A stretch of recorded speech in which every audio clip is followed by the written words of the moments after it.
Hello. Hello, I'm Emma Blake, hiring manager at Twilio. Thank you for joining me today. I'm looking forward to discussing your background and experience to see how it aligns with the software engineer role in our operations reliability team.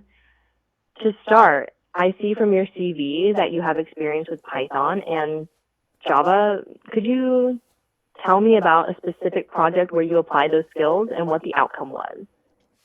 Yeah, so in my sophomore year of college, me and a classmate of mine built a university class scheduler system using Java. We used agile software methodology, which involved splitting our work into tickets. Then we used feature branches for new features, as well as Git for version control. And then when a feature was completed, we'd submit a pull request. I would submit a pull request. My teammate would review it, and then if it was up to standard, he would merge the pull request. If not, I'd get some feedback on the pull request, make the required changes, and then we'd merge uh, the the pull request. We used object oriented principles throughout the project. That's a great example of applying collaborative development practices and object oriented programming in a real project. It's also impressive that you use tools like Git and followed agile methodologies. Those are highly relevant to the DevOps and CI/CD practices we value at Twilio. Can you tell me more about any particular challenges you faced during that project, perhaps related to concurrency or managing multiple clients, and how you handled them?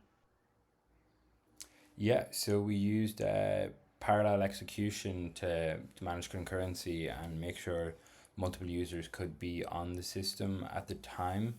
Um, That's a my solid teammate more approach, handled that especially. work.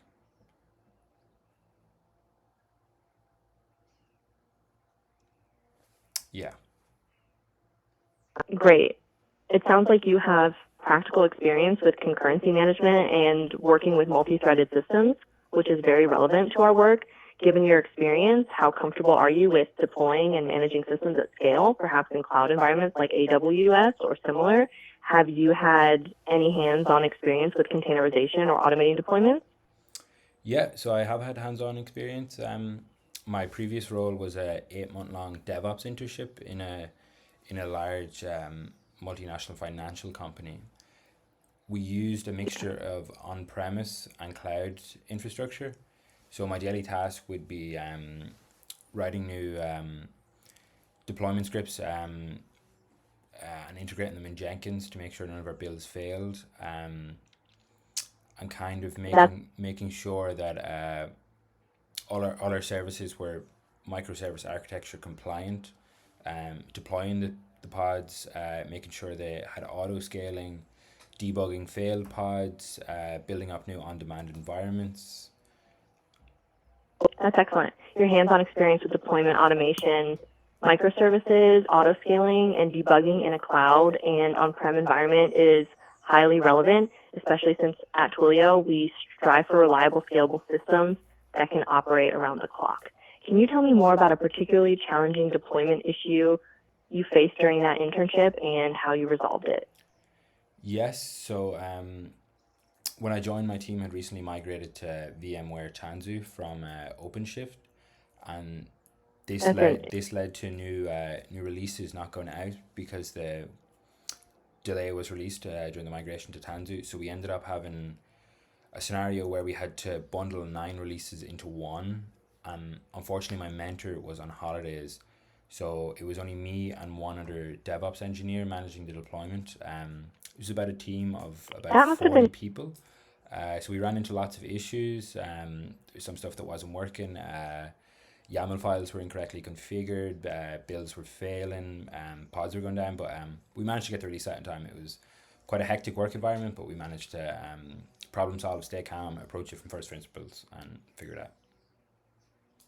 That sounds like a very intense situation. And it's impressive that you were able to stay calm, troubleshoot effectively, and resolve those deployment issues under pressure. Your experience handling complex migration challenges and coordinating with limited resources is quite valuable for a role that demands high reliability and operational excellence.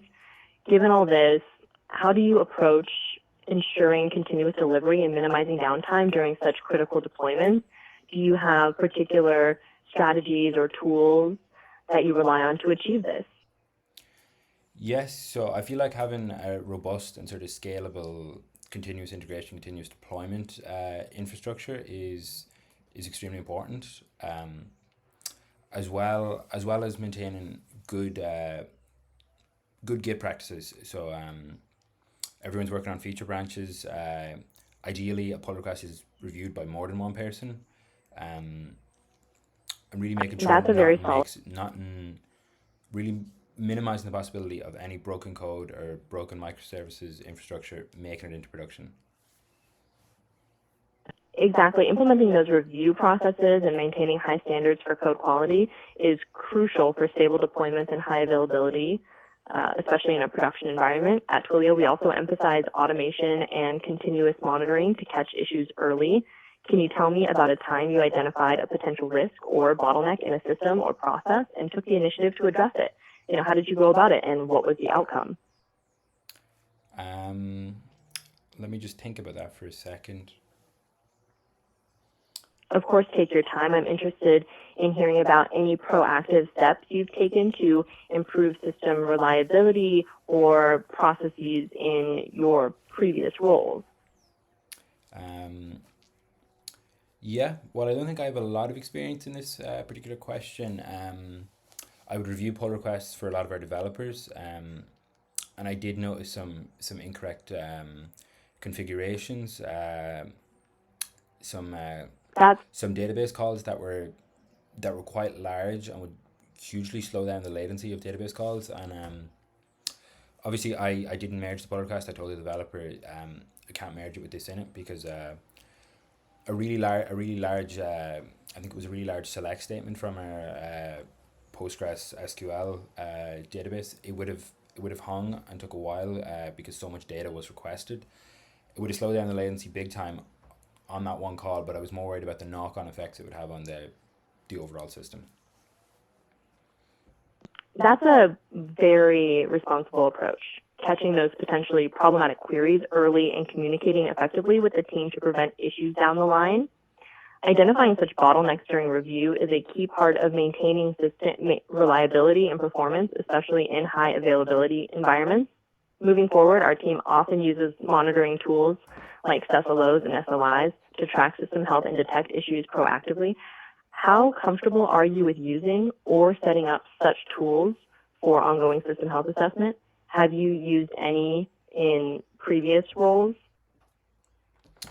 Yeah, so I configured a deployment script that automated the manual capture of the logs, and I had set it up in such a That's a, way that the right DevOps engineers and the right software architects would be alerted to any spike in system usage, a large increase in failed builds, and they would be sent an email, with a priority, low priority, urgent, so that they could go and address the issue themselves. that's excellent. Automating log collection and alerting is a vital part of maintaining system reliability, especially at scale. It shows that you're proactive about monitoring and incident response, which aligns well with the responsibilities of the role here at Twilio. Can you tell me about a time you responded to an alert or incident, what your process was for diagnosing the issue and resolving it? Yeah, so I believe Great. as Please go software ahead. engineers that we are problem solvers at our core. So obviously the first thing I would do is look at the stack trace and see where the issue originates. Um, then I would That's a say I've identified which file it's in. I would identify the recent pushes to that file, compared against the previous version. If the build was failing on the feature branch 3.0, I'd look I'd look back at 2.9 to see what has changed. And then obviously if there was any error code in the stack trace, I would take a look at that myself. Yeah, and then I would just that's a very I would spin up a on-demand environment and try to fix it in there before I think about submitting a pull request to fix it. That's a very careful